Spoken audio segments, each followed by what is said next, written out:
Hi everyone, it's the Comic Fan Man here, coming at you with another video. And in today's video, we're going to have an unboxing of Dungeons & Dragons Warduke by Neca Toys. And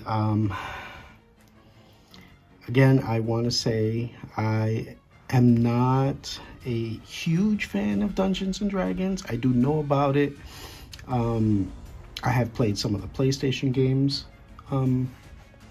that came out. I read a couple of the books, but I never got into the tabletop game, the dice game or anything like that. So I didn't really get too deep into this, but I did have the action figures from LJN. And in my last video, I showed you Strongheart, the Paladin. And in today's video, I'm going to show you Warduke, the evil action figure. Again, this is a reference to the original card art. I'll show you a picture of that here.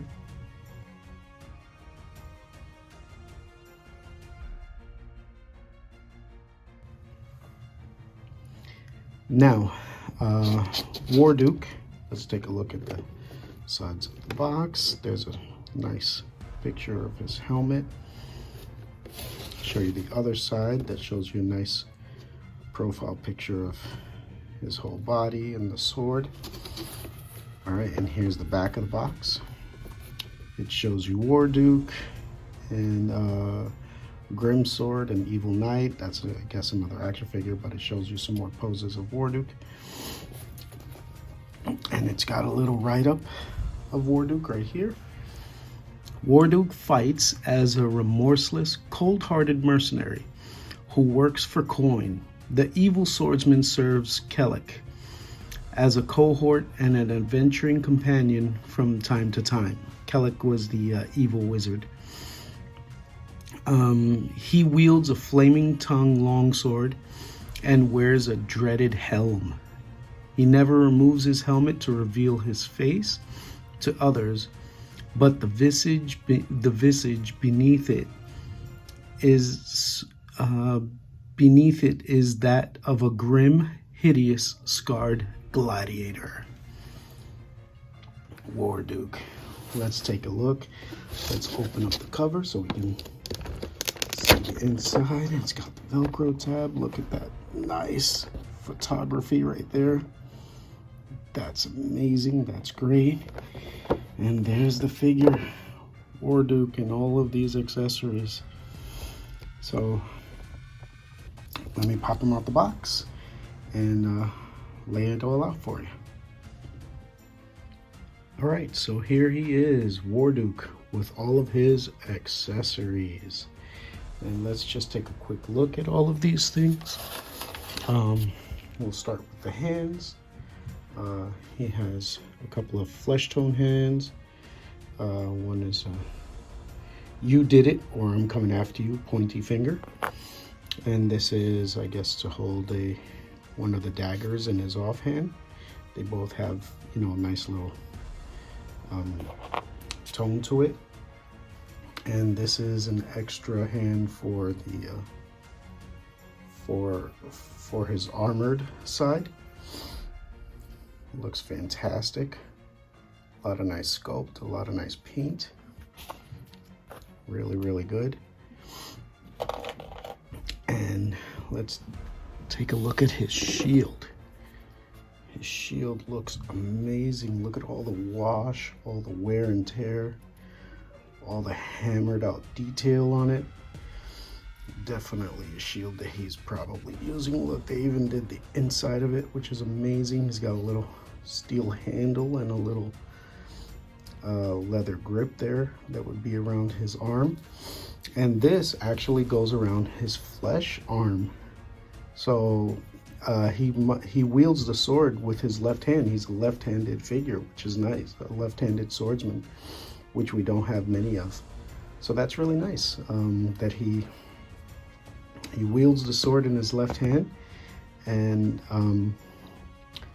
he would pull the sword sheath from the right side, which makes sense for him being left-handed. he would pull it from here with the left hand. Now let's take a look at his blade. And now for Strongheart, his blade's name is Steel. I don't remember. I think this blade had a name as well. I can't think of it offhand. But I'm pretty sure this blade had a name to it. But as you can see, nice clean steel. A little bit of weathered finish to the leather, which is nice. I mean, the amount of paint that goes into this is pretty crazy. And he has a flaming fire effect that goes onto the blade itself. Now, I don't think I'm going to be able to get this on because it is pretty tight. And I don't want to damage this. But as you can see, it's getting stuck right about there. So it kind of only goes halfway. I know it can go all the way, but I'm just, you know, it's brand new. I don't want to force it. I'm gonna have to like heat this up and try sliding it in. But the blade itself is beautiful. Doesn't need the flame effect, so I might not even bother with it. And then he also comes with these two beautiful, beautiful daggers. Look at this. Very nice wash and paint job. Even on the hilt looks really nice. It's got a little stabby hook at the end of it, which is great. And this goes in one of the sheaths. And then this is a straight dagger. Look at this hilt. Look at this work on the hilt. It's got gold, it's got blue, it's got the little jewel in the center. The blade itself has a wash. This is truly, truly amazing. I'm really happy with this. Now, let's take a quick look at Warduke himself. Look at that head sculpt. That is amazing. They did such a good job with this. And there's a little rub on the blue, so you can tell it's the helmet's been weathered from wear and tear. It's really good. Look at his shoulder guard here with the spikes. It's great. His medallion, these leather straps. It goes down to the belt here and his barbarian belt. And look at the sheaths. He's got this random pouch there. He's got a sheath here for the straight dagger and the sheath here for the curved dagger, which is hanging off a chain. You really got to be careful when you pull this out of the box because that can pop, but I saw it. Thank God I saw it before I tried to yank it out. But that's really cool. He's got half his body's, his arm and his leg is covered in this crazy scale mail. It's not really chain mail, it's more scaly than chain. And look at this hand. Look at all the work that they did on this with the buckles and the leather, and then all of a sudden covered with this metallic Sauron type hand. Fantastic. And then the rest of this, like, they even painted his nipple. That's funny. But look at all the paint detail that they did on this. The straps don't move, so I think that, yeah, that kind of hinders his articulation a bit. It is soft, so it does move a bit, but yeah, that's going to hinder him. But his legs have good articulation. And just look at all the paint that they did to highlight everything in his muscles. It's fantastic. What an amazing, amazing figure. Neca did a fantastic job to bring this character to the forefront. And as you can see in here, he's got a little bit of some kind of sculpture of, I guess, an inner black mask. That's really good. All right, so let me Oh, and look at this. They put studs on his boots, his pirate boot. This side has got a lot of nice leather work to it. And the spikes here. I mean, this is a great update to the vintage figure. And I'm so happy with it. All right, so let me go ahead and put all of his weaponry on, and we'll take a quick look at that. All right, so here he is, Warduke, with all of his armor on, all of his weaponry on. This is fantastic. Look at the shield, the way he holds the shield. I was able to get the flame effect onto the sword. Look at that. Looks amazing. And then I got his 2 daggers on his sides. Now, so I thought that this dagger went on this hilt, but it doesn't. This actually is for this one, and the straight one is for this one. I assumed this was the curved one because of this curve at the end, but it's not. This is for the straight one. You'll notice on the slits which dagger goes to which. So this one is just a thin slit, which is just for this dagger. It fits nice and tight. And this one has a more squared off slit for that one.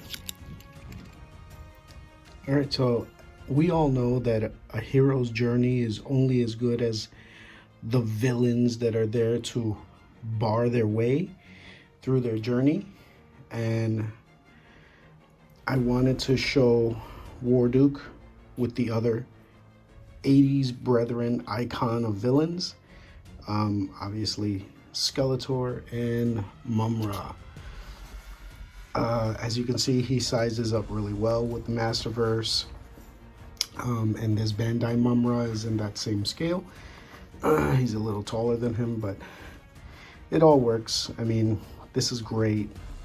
I was so happy to get this, you know, and back in the day, he was in one of the episodes where he actually captured Dungeon Master. That's how much of a badass Warduke is. He actually captured a Dungeon Master in the show, so he's definitely not someone to trifle with. He was not afraid of Venger, who was the big bad guy of the Dungeons and Dragons cartoon. And he's an amazing figure. He's a great callback to that original figure. And apparently I just learned, I saw a couple of YouTube videos about his background, and I just learned that he and Strongheart are very much connected.